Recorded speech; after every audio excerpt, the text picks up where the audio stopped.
아멘. 로마서 말씀은 많은 성도들, 특히 신앙의 그런 거장들이라 불리는 믿음의 사람들을 변화시킨 말씀입니다. 몇 가지 그 변화시킨 내용들을 소개하자면, 이 실존 철학을 창시했다 여겨지는 독일의 철학자 칼 야스퍼스는 인류 역사상 근원하는 사유하는 철학자 셋을 굳이 뽑는다면 플라톤과 아우구스티누스와 칸트라고 말했습니다. 여기서 이 플라톤과 칸트는 잘 알려져 있는데, 아우구스티누스가 누구냐면 바로 우리 초대교회 교부라 불렸던 어거스틴을 말합니다. 아우구스티누스는 영어식 발음으로 어거스틴이라고 불리는데, 작은 아우구스투스라는 뜻으로 로마의 초대 황제 아우구스투스에서 따온 이름이라고 합니다. 4세기 신학자로서 당시는 이 가톨릭과 개신교의 구분이 없던 시대였기 때문에 가톨릭에서는 히포의 성 아우구스티노라고 불리고, 정교회에서는 성 아우구스티누스라고 이름이 불립니다. 그리고 우리 개신교에서는 영어식 표현을 그대로 따서 어거스틴이라고 불립니다. 교회뿐만 아니라 일반 철학계에서도 이 어거스틴의 역할은 굉장히 막중한 영향력을 끼치고 있습니다. 근데 이 어거스틴이 하나님을 만났던 핵심에 대해서 본인 스스로 이렇게 고백합니다. 갑자기 나는 근처의 한 집에서 어떤 남자아이 아니면 여자아이인 듯한 음성의 누군가가 노랫가락을 읊조리는 것을 듣게 되었다. 그 목소리는 되풀이해서 집어서 읽으라고 말하고 있었다. 나는 그것을 책을 열어서 제일 먼저 찾는 양을 읽으라는 신적 명령으로 해석했다. 그래서 나는 잠자리에서 일어났을 때 사도의 책을 놓아 두었던 곳으로 서둘러 돌아갔다. 나는 책을 움켜쥐고 그것을 펼쳤다. 그리고 눈에 가장 먼저 들어오는 첫 번째 본문을 조용히 읽었다. 방탕하거나 술 취하지 말며 음란하거나 오색하지 말며 다투거나 시기하지 말고 오직 주 예수 그리스도로 옷 입고 정욕을 위하여 육신의 일을 도모하지 말라. 나는 더 이상 읽고 싶지도 않았고 그럴 필요도 없었다. 이 문장의 마지막 단어들을 읽고 나자 모든 염려로부터 구원해주는 빛이 즉시 마음속으로 밀려 들어오는 것 같았다. 모든 의심의 그림자는 사라져버렸다. 어거스틴이 로마서 말씀 몰랐던 게 아니에요. 근데 그날 하나님이 그 아이의 말에 그냥 펴서 읽었던 로마서 한 구절, 로마서 13장 13절 14절 말씀이 그에게 하나님의 말씀으로, 진리의 말씀으로 고쳐버렸던 것입니다. 이런 은혜가 우리에게 주어지게 될 것입니다. 또한 마틴 루터도 이 로마서를 통해 엄청난 변화를 이루었죠. 마틴 루터는 95개조 반박문을, 즉 당시 교회 거대 세력이라 불리는 이 가톨릭 교회에 마치 어떤 반항하듯이 그 반박문을 내거는, 당시로 봤을 때는 생명을 거는 종교개혁의 시도였습니다. 근데 그 마틴 루터가요, 철저하게 그 가톨릭 교회 안에 사제로서, 심지어 비텐버르그 대학의 성경 교수로도 활동하고 있었습니다. 그리고 당시 그 로마서 연구를 통해 로마서를 가르치려고 하고 있었을 텐데, 당시 마틴 루터의 그런 자기 해고록에 따르면 그런 엄청난 갈등이 있었다 그래. 그게 뭐냐면 하나님에 대한 의식이 어떤 자비와 인자하심보다는 자꾸만 심판하고 자기를 지옥에 보낼 것 같은, 그래서 가톨릭 교회 사제였고 이 비텐베르그 대학의 성경을 가르치는 교수였음에도 불구하고 그 두려움과 염려를 떨쳐버릴 수가 없었어요. 그래서 그는 수도사가 되기도 했죠. 왜냐하면 당시 가톨릭 교회 안에 그런 풍토가 있었다 합니다.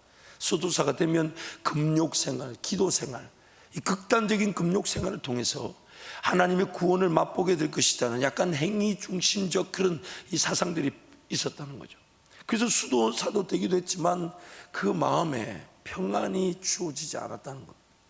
그래서 몸부림치고 있던 어느 날 이 마틴 루터가 하나님을 만나게 되는데, 마틴 루터는 이렇게 해고했었어요. 하나님으로부터 소외된 영혼의 고뇌로부터 벗어나기 위해 당시 가톨릭이 가지고 있던 모든 자원들을 샅샅이 다 뒤져보았지만 그 어떤 것도 내 영혼의 고통을 달래어주고 시켜주질 못했다. 도대체 어디서 자비로운 하나님을 찾을 것인가, 이렇게 고대하고 있던 어느 날 이제 그 다벳의 체험과의 힘이라는 글에서 이렇게 소개합니다. 나는 바울의 로마서를 이해하기를 매우 간절히 바랐다. 그리고 하나님의 의라는 한 가지 표현을 제외하고는 그것을 이해하는 데 방해가 되는 것은 없었다. 나는 그것을 하나님이 의로우시며 불의한 자들을 벌 주실 때 의롭게 행동하시는 그 의를 의미한다고 생각했기 때문이다. 밤이고 낮이고 나는 곰곰이 생각했다. 그리고 마침내 하나님의 의는 은혜와 순전한 자비로 말미암아 믿음으로 우리를 의롭게 해주시는 그 의라는 진리를 파악했다. 그러자 곧 나는 내가 중생했으며 낙원에 이르는 열린 문을 통과했다는 것을 느꼈다. 성경 전체는 새로운 의미를 지니게 되었으며 이전에 하나님의 의가 나를 증오로 가득 채웠던 것에 반하여 이제 그것은 더욱 위대한 사랑 안에 있는 이루 형언할 수 없이 달콤한 것이 되었다. 바울의 이 본문은 내게 하늘나라로 이르는 통로가 되었다. 교회를 평생 섬겼습니다. 성경을 가르치는 교사였습니다. 근데 그가 그런 이 심판하시는 하나님, 뭔가 자꾸만 진노하시고 따져 물으시는 그 하나님에 대한, 그래서 자비로운 하나님을 찾고자 로마서 말씀 묵상하는 중에 하나님께서 계시의 영을 통해 그것이 깨달아지고 믿어지게 하시고 진정한 회심의 은혜를 누리게 하셨습니다.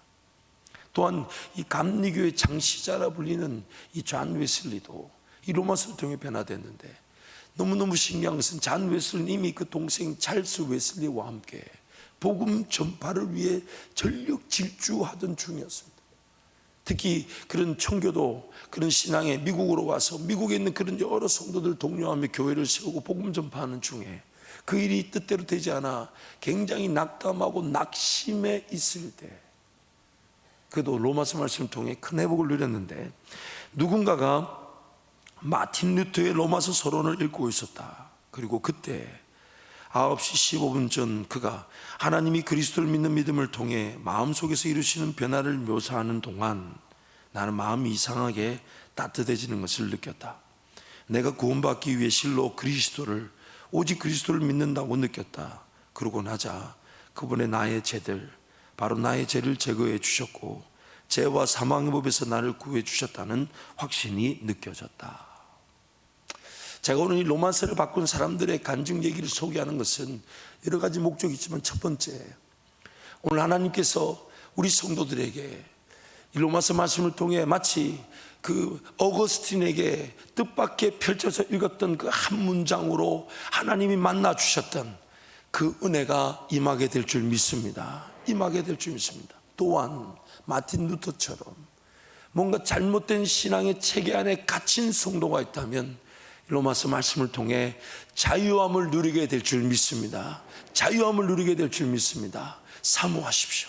무엇보다도 하나님만을 섬기며 주님만을 따르기로 평생을 들였다고 하지만 어느 순간 기쁨이 사라져 있고 즐거움이 사라져 있고 뭔가 해야 된다라는 그 부담감만 가지고 있는 신앙, 그런 신앙 안에 갇혀있는 성도가 있다면 존 웨슬리를 구원하신 하나님께서 그 성도 우리 모두를 구원하실 줄 믿습니다. 구원하실 줄 믿습니다. 하나님께서 말씀하실 것입니다. 하나님께서 은혜를 베풀어 주실 것입니다. 그래서 여러분, 이 100일간 예전 동안 로마서 말씀이 사실 그렇게 길지가 않아요. 그래서 로마서 말씀을 매번 많이 묵상해 오십시오. 그리고 함께 우리 하나님 말씀 앞에 독대하십시다. 그리고 하나님이 말씀해 주신 은혜를 우리 모든 성도가 누리게 될 줄 믿습니다. 먼저 로마서를 간단하게 소개하면요, 로마서는 기록 연대가 AD 약 예수님 사후 57년경으로 추정이 됩니다. 사도 바울의 3차 전도 여행 시에 고린도에서 로마 교회 성도들에게 쓴 서신서로 알려져 있습니다. 다른 서신서들과는 다르게 이 로마서만이 가진 특징이 있어요. 그게 뭐냐면, 다른 서신서들은 사도 바울이 직접 교회를 세웠거나 혹은 교회를 세우지는 일에 관여한 교회들에게 그 교회를 돌보기 위해 서신서들을 보내는 반면, 로마서는 가보지도 않은 곳에 성도들이 있다는 소식을 듣고 그들에게 편지를 썼습니다. 그래서 학자들은 로마 교회가 예루살렘, 즉 그 120명의 문도들이 기도하면서 오순절 성령 체험이 일어났을 때, 그때 3,000명 이상의 예수 믿는 디아스포라, 즉 유대인이면서 흩어져 살았던 이들 중에서 그 당시 오순절 성령 체험 시에 예수를 믿었던 유대인 그리스도인들이 자신의 고향인 로마로 돌아가서 거기서 교회를 세웠을 것으로 여기고 있습니다. 이 로마서가 언제 기록됐는가를 설명하기 위해 제가 이 바울 서신서가 이 기록된 전체적인 이 그림을 하나 보여드릴게요. 이 Walking Through the Bible이라는 이제 단체에서 만든 건데 이걸 그 다음 그림을 보여주세요. 한글로 번역하면 1차 전도 여행 시에 이 갈라디아서가 기록이 되었고 2차 전도 여행 시에 데살로니가 전후서가 그 세로로 이렇게 보시면 돼요. 그리고 3차 전도 여행 시에 고린도 전서와 후서와 그리고 이 로마서가 그때 기록이 되었어요. 그리고 이제 예루살렘 재판 과정을 통해 로마로 가게 되는데 로마의 첫 번째 수감되었을 때 우리가 잘 아는 그 옥중서신이죠. 에베소, 골로새, 빌레몬, 빌립보서가 기록되었고 4차 전도여행 즉 그 로마 감옥에서 풀려난 그 시기에 디모데 전서와 디소서가 기록된 것으로 봅니다. 그리고 로마에 다시 투옥이 되고 그때 디모데후서가 기록되고 이제 사도 바울은 거기서 순교하게 되죠. 로마서는 3차 전도 여행 시기에 기록된 것으로 그렇게 파악하고 있습니다. 이 로마서의 기록 목적은요, 여러 가지 목적들이 있겠지만은 뭐 가장 대표적인 목적으로 이런 것들을 소개하기도 해요. 이 스페인 즉 서바나, 여러분 유럽의 지도를 보면 제일 서쪽 끝에 있는 나라가 스페인입니다. 당시 우리처럼 이 지동설을 믿지 않고 이제 천동설이라는 즉 이 지구를 중심으로 모든 것이 돌아간다라고 믿었던 시대이기 때문에 이 서바나는 이 사도 바울 시대 때 이 모든 사람들이 생각할 때는 땅끝이었어요. 그래서 사도 바울은 땅끝까지 복음을 전하라는 주님 말씀 따라 아마 서바나를 땅의 끝으로 여기고 복음을 전하려고 계획을 세웠을 것이다, 그렇게 여깁니다. 그러면서 로마서 말씀을 보면 이제 그 서바나 즉 땅끝으로 가기 전에 그 이탈리아 로마를 지나가는 여정 속에 이 로마 교인들에게 미리 안부 편지를 던지는 그런 내용이 담겨져 있습니다. 그런 어떤 지리적 배경에서의 기록 목적보다도 로마서 말씀 자체를 살펴보면 크게 두 가지의 기록 목적을 발견할 수 있어요. 첫 번째, 이 중요 기록 목적은 유대인 그리스도인과 이방인 그리스도인 간의 갈등 해결을 위한 복음을 전하고 있습니다. 유대인 그리스도인과 이방인 중에서 그리스도인이 된 그 그룹들 간의 갈등 해결을 위해 복음을 전하고 있습니다. 그래서 제가 존 스토트 목사님의 로마서에 있는 책의 내용을 소개하면 로마서를 아주 대충 읽어보아도 로마에 있는 교회가 유대인과 이방인으로 구성되었으며 이방인이 다수를 차지하는 혼합 공동체였고 두 집단 사이에 상당한 알력이 있었다는 사실을 알게 된다. 더 나아가 이러한 알력은 일차적으로 인종적인 것이 아니라 신학적인 즉 하나님의 언약과 율법의 지혜에 대한 따라서 구원에 대한 서로 다른 신학적 확신들이었음을 인식하게 된다. 그래서 제가 좀 줄여서 이러한 갈등 관계에 대한 사도 바울의 진리 진술은 자신의 화해 사역에서 두 개의 주요한 주제를 전개하며 그것들을 아름답게 엮어놓는다. 첫 번째 주제는 죄인들이 그들의 신분이나 공로와 상관없이 오직 믿음을 통해 오직 그리스도 안에서 오직 하나님의 은혜로 의롭게 된다는 것이다. 두 번째 주제는 하나님의 백성을 재정의하는 것이다. 곧 더 이상 혈통이나 할례나 문화에 따라서가 아니라 예수님을 믿는 믿음에 따라 하나님의 백성을 정의하며 따라서 모든 신자는 인종적 기원이나 종교적 간섭에 상관없이 참된 아브라함의 자손이라는 것이다. 그러므로 이제 유대인과 이방인들은 그들의 죄와 죄책을 지니고 있다는 사실에서나 그리스도께서 그들에게 구원을 제공하시고 선물로 주신다는 것에서나 차별이 없다. 실로 로마서에서 가장 중요한 주제 가운데 하나는 유대인과 이방인의 대등합니다. 차이가 없다는 거예요. 또한 두 번째 기록 목적은, 중요 기록 목적은 율법의 요구와 그리고 율법의 성취에 관한 부분입니다. 이것이 참 굉장한 의미를 갖고 있는데요. 그래서 그 존 스토트 목사님의 그 내용을 이어서 가면 이제 이방인들을 포함하는 그분의 신실하심을 나타내는 하나님의 언약과 그분의 율법이 계속적으로 타당하다는 것이다. 즉 그래서 우리는 구원의 길에서의 율법에서는 해방되었지만 구원받기 위한 율법의 요구에서는 자유하지만 하나님이 거룩하신 뜻의 계시로서의 율법은 성령 안에서 성취된다는 겁니다.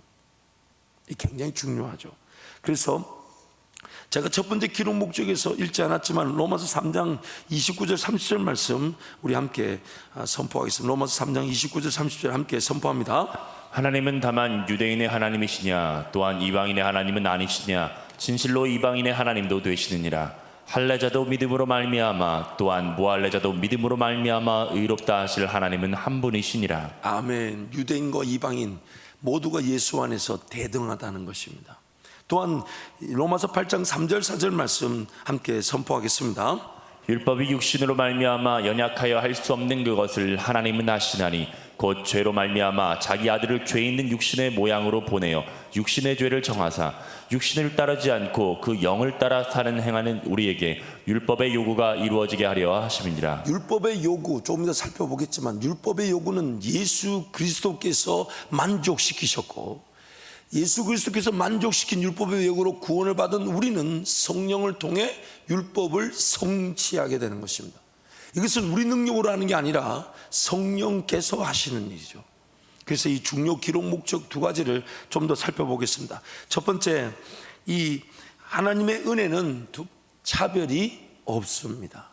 하나님 은혜는 차별이 없습니다. 로마서 3장 20절 22절 말씀 함께 선포하겠습니다.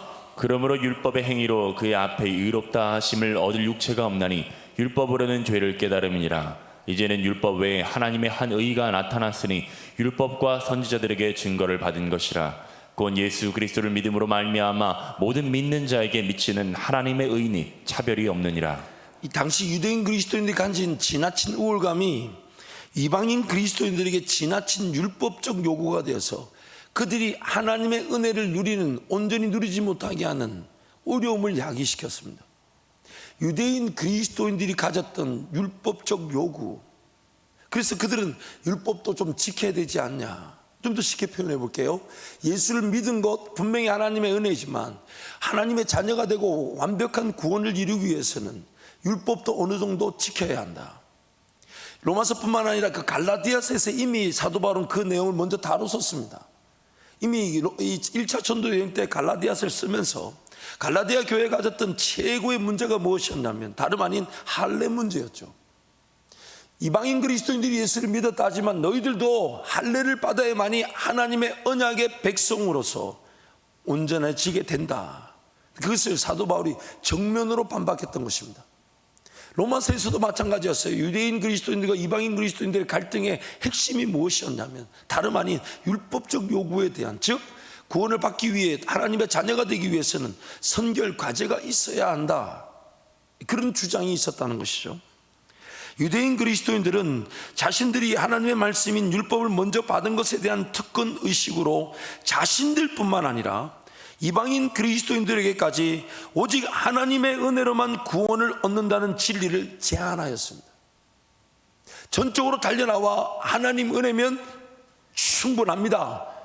그것이 오늘 예수 그리스도를 믿는 믿음인데 그것 외에 다른 것들이 생겨나죠.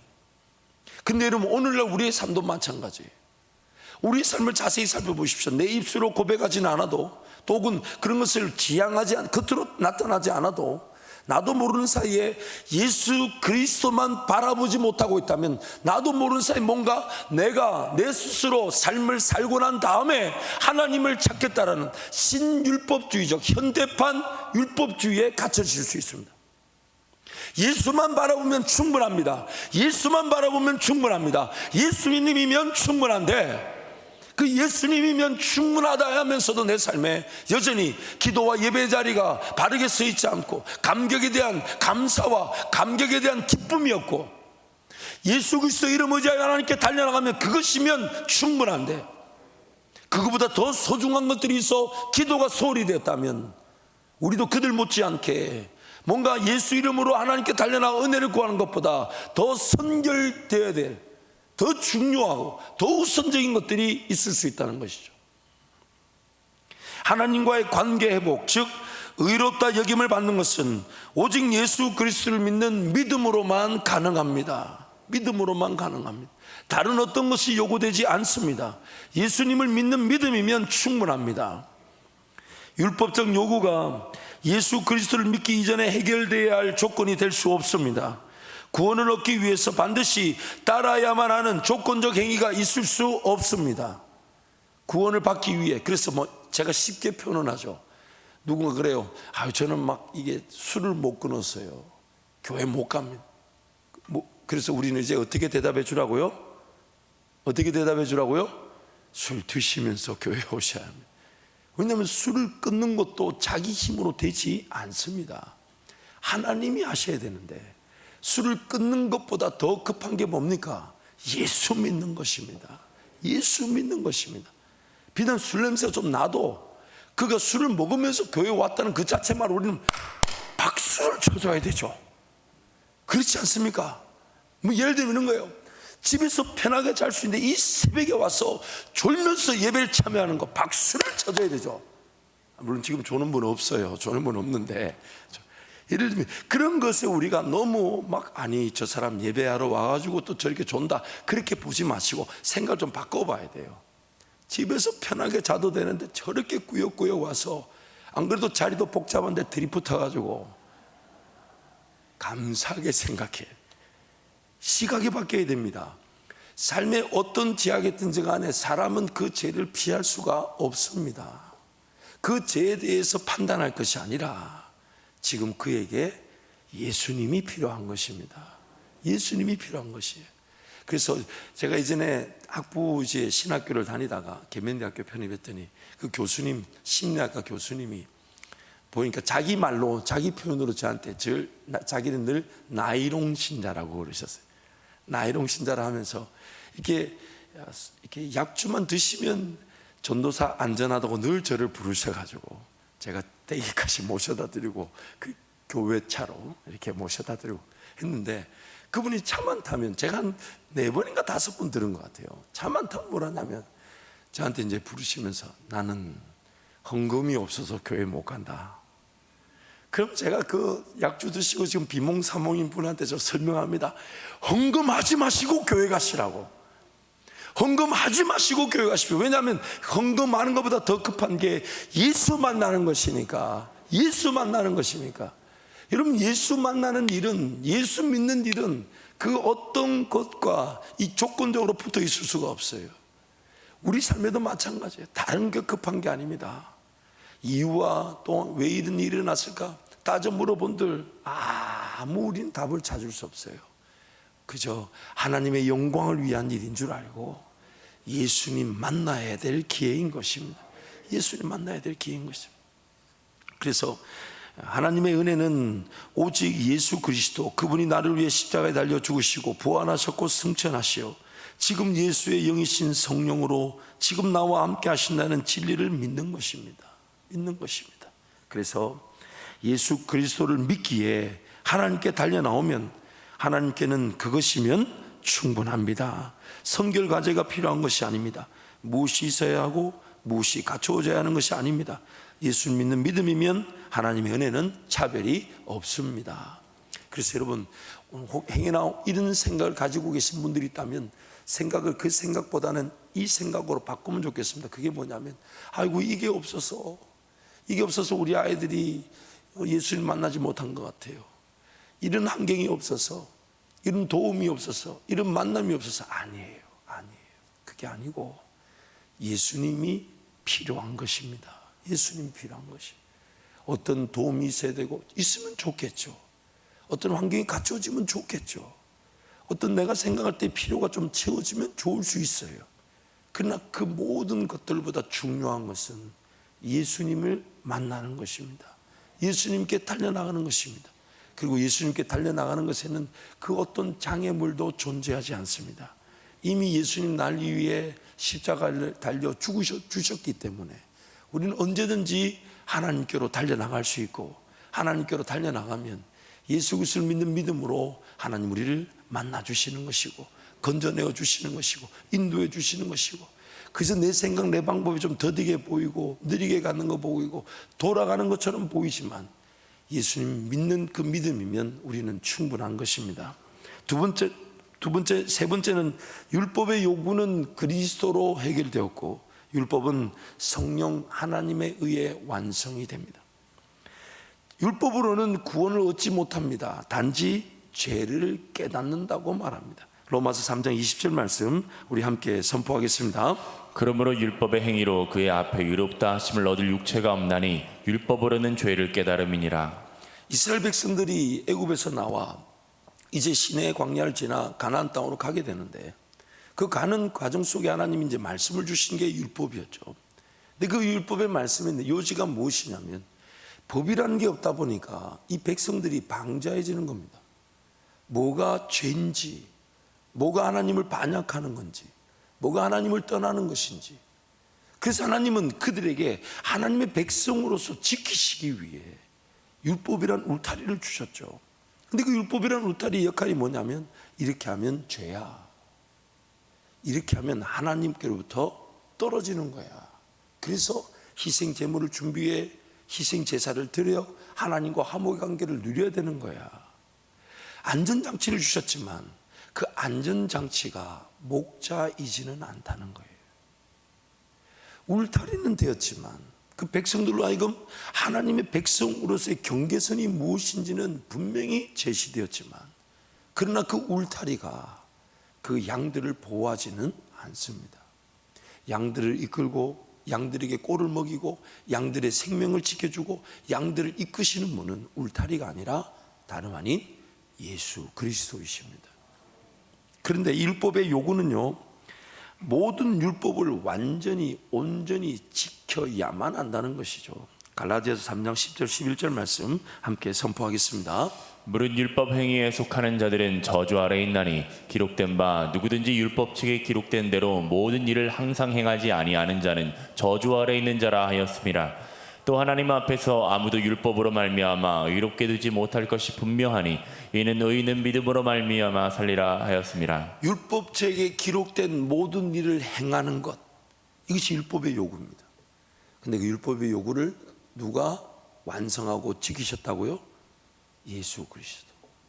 그는 단지 자신의 죽음을 통해 제사 제도만 확립한 것이 아니라 율법이 말하는 모든 항목 계명들을 예수님의 삶을 통해 온전히 순종하셨습니다.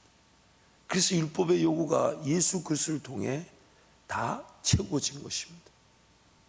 그런데 중요한 것은 그래서 율법은요, 예수 그리스도를 통한 구원의 은혜만이 우리에게 필요하다는 것을 강조하는 것입니다. 예수 그리스도가 아니면 해결될 수 없는 일이기 때문에 우리에게는 율법을 온전히 완전히 지켜줄, 모든 율법의 1.1핵이라도 어기지 않고 그것을 지켜줄 분명한 사람이, 분명한 이가 필요한데 그가 바로 예수 그리스도시라는 겁니다.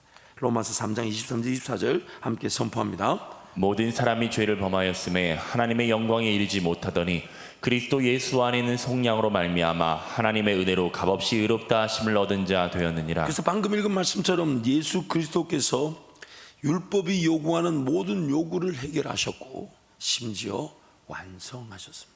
그래서 우리가 방금 읽었지만은 한 번 더 로마서 8장 3절 4절 말씀 한 번 더 읽도록 하겠습니다. 함께 읽겠습니다. 율법이 육신으로 말미암아 연약하여 할 수 없는 그것을 하나님은 하시나니 곧 죄로 말미암아 자기 아들을 죄 있는 육신의 모양으로 보내어 육신의 죄를 정하사 육신을 따르지 않고 그 영을 따라 행하는 우리에게 율법의 요구가 이루어지게 하려 하심이니라. 자기 아들을, 죄 없는 자기 아들을 죄 있는 육신의 모양을 입게 하시고, 그리고 율법이 요구하는 그 모든 것이 단지 죽음으로 인하여 희생 제물의 요건만 갖추는 것이 아니라 예수 그리스도가 사람의 몸을 입고 오셔서 율법이 요구하는 모든 항목들을 그대로 다 이루셨기 때문에 율법의 요구가 충족되었던 것입니다.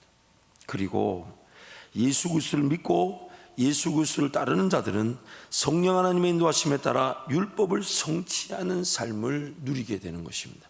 그래서 방금 읽었던 8장 4절 말씀 한 번 더 선포하겠습니다. 육신을 따르지 않고 그 영을 따라 행하는 우리에게 율법의 요구가 이루어지게 하려 하심이니라. 성령을 따라 행하는 우리에게도 율법의 요구가 이루어지게 하시는 것이죠. 그러나 우리는 할 수 없어요. 여러분, 이 신앙생활의 이 핵심이 뭐냐면 방향의 전환인데요. 죄를 짓던 자가 돌아서서 하나님을 따르는 것인데, 그런데 그 차이가 이런 것입니다. 선한 일을 반드시 하나님 나타내시지만 성경은 그 선한 일을 우리가 할 수 없다는 거예요. 누가 하실 수 있냐면 성령 하나님만이 하실 수 있다는 거예요. 이 차이를 느끼지 못하니까 매번 옳아 보이지만은 그 옳아 보이는 일을 내가 이루어야 된다는 생각으로 실패하고, 판단하여 열매의 크고 작음을 따져 묻고 실망하고 낙담하기까지 하는 것입니다. 반드시 잊지 말아야 될 것이, 어떤 선한 일이든 간에 아무리 내 눈에 선한 일이 보여도 내 능력으로 그 선한 일을 이룰 수가 없습니다. 반드시 성령 하나님으로만 가능한 것인데, 이걸 모르니까 인간적 능력과 실력으로 신앙생활하는 어리석은 형태가 생기게 되는 것이죠. 신앙생활의 전환은 선한 일, 모든 선한 일은 단 한 가지라도 내 능력으로 감당이 되지 않고 오직 성령으로만 가능하다는 이 사고, 이 삶, 이 문화의 이 습관의 전환이 바로 신앙생활인 것입니다. 그래서 잔메가드 목사님이 이런 얘기를 하셨어요. 구원 얻은 성도는 율법의 징벌에서 자유한 것이지 율법 준수의 의무에서 자유한 것이 아닙니다. 물론 그 구약에 있는 그 율법의 내용들이 이제 예수 그리스도를 통해 이루어졌기 때문에 더 이상 우리에게 유효하지 않은 것들이 있습니다. 그러나 반면 율법의 많은 내용들은 여전히 성령을 통해 우리 삶 가운데 이루어질 유효한 내용들이 존재하고 있습니다. 제사 제도 같은 것들은 더 이상 구약식 제사 제도는 우리에게 유효하지 않습니다. 왜냐하면 예수 그리스도가 다 이루셨기 때문에. 그러나 관계적, 또한 하나님과의 관계, 사람과의 관계에서 그런 율법의 내용, 대부분의 내용 그 형식보다는 그 목적과 또한 그 분명한 목표에 따른 율법의 내용들은 이제 성령을 통해 우리 삶 가운데서 성령 하나님께서 성취되게 하시는 것입니다. 그래서 로마서 7장 12절 말씀 우리 함께 선포합니다. 이로보건대 율법은 거룩하고 계명도 거룩하고 의로우며 선하도다. 율법 자체가 의롭다고 해야 합니다. 거룩하다.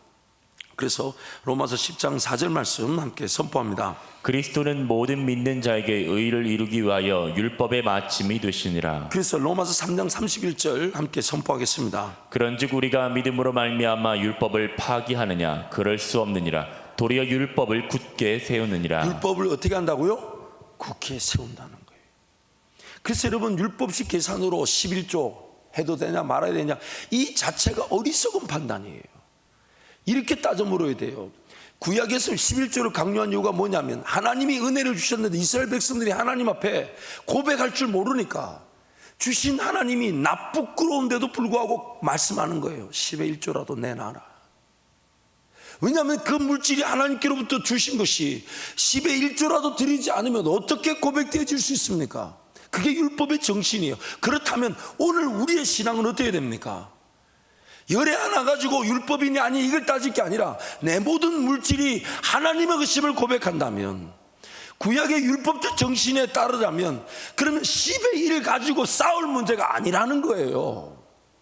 물질 자체가 하나님의 것인데, 그럼 이렇게도 적용해 볼 수 있죠. 10%도 드리지 않으면서 과연 내가 내 물질의 주인이 하나님이심을 어떻게 고백할 것인가? 주일 성수도 마찬가지예요. 일주일에 한 번 안식일을 지키는 것은 율법의 정신에 따르면 모든 삶의 시간과 모든 삶의 주인이 하나님이심을 단 하루라도 제대로 지켜달라는 거예요. 왜? 가만히 내버려 두니까 안식일이든 11조든 전혀 지키지 않으니까. 그래서 말라기 말씀에 뭐라고 합니까? 내 거를 도둑질했다. 하나님이 그렇게 말씀하시고, 율법의 정신이 뭐냐, 그리고 그것이 오늘 우리 삶 가운데 이루어지는 목적이 뭐냐, 다름 아닌 하나님이 시간과 물질의 주인 되심을 내가 어떻게 고백할 것인가. 일주일에 한 번 주일 성수도 제대로 하지 않는 삶이 과연 하나님이 주인 된 삶이라고 말할 수 있는가? 물질이 주어졌는데 10%도 제대로 드리지 않는 그 물질이 과연 하나님께로부터 온 것이면 어떻게 할 수 있는가? 이게 바로 율법의 정신인 겁니다. 율법의 정신인 거예요.